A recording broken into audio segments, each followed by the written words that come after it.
شوفوا يا جماعه، بسم الله ما شاء الله، طلع كام قطعه؟ 20 قطعه. لو انت هتشتريها من بره اقل من 120 جنيه. عملتها بصدر فراخ مع بطاطسايه، وما كلفتنيش اي حاجه، حاجه بسيطه كده، وبسم الله ما شاء الله عملت لي اكله. لو انت جبتي بقى الكميه وعملت كميه كبيره هتقضيكي مثلا في المصايف، هتقضيكي في عشاء، هتقضيكي في غدا. والعيال طبعا بيحبوا الحاجات الحلوه دي، مع بقى ايه، كاتشب ومايونيز، عيش فينو او سندوتشات عاديه. وبألف هنا. اعملوا لايك بقى واشتركوا في القناه. والسلام عليكم ورحمة الله وبركاته.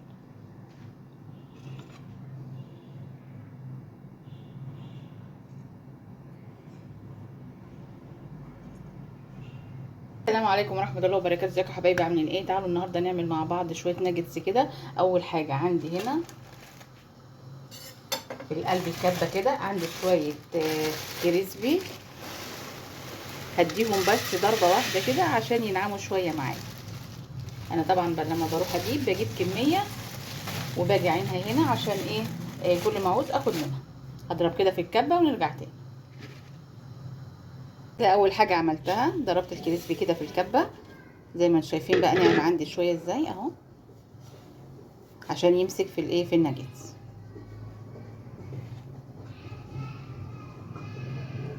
ده هنا صدر فرخه، هبدا كده اقطعه وبرده احطه في الكبه. بسم الله.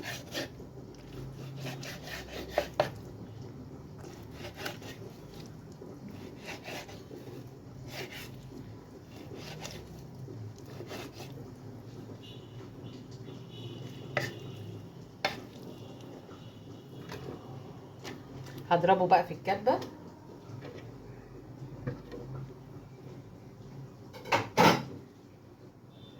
ضربت الفراخ. عندي هنا بطاطسايه مسلوقه.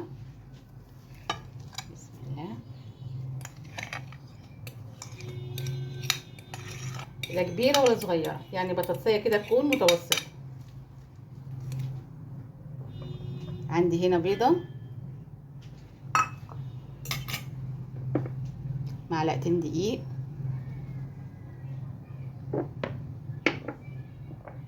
معلقتين بقسماط. تعالوا بقى نشوف البهارات. معلقه ملح، بصل بودر، ثوم بودر، فلفل اسود، معلقه كمون، بهارات فراخ،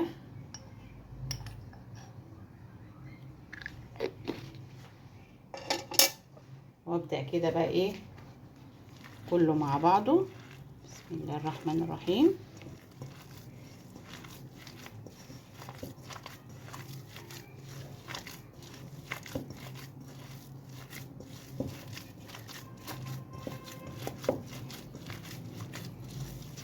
لو عايزه ترجعيها الكبه، بس انا مش عايزه ارجعها الكبه لان الفراخ عندي هتتهري خالص في الكبه، فانا بحب اعملها كده على ايدي. احط بس شويه دقيق كده كمان.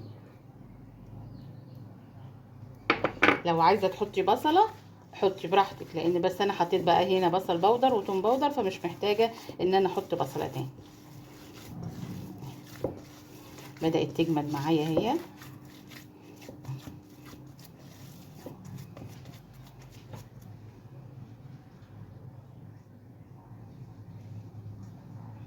نشكل كده الناجتس مع بعض.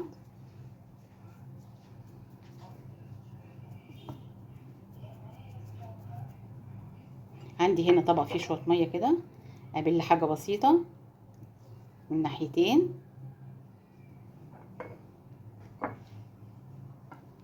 احط كده بقى.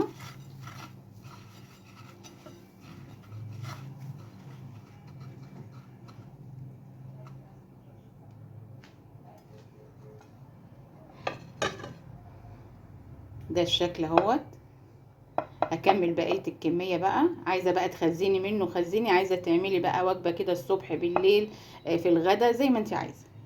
هكمل بقى الباقي واوريكي الجناح ده طلع لي قد ايه، او كام قطعه. يلا بينا.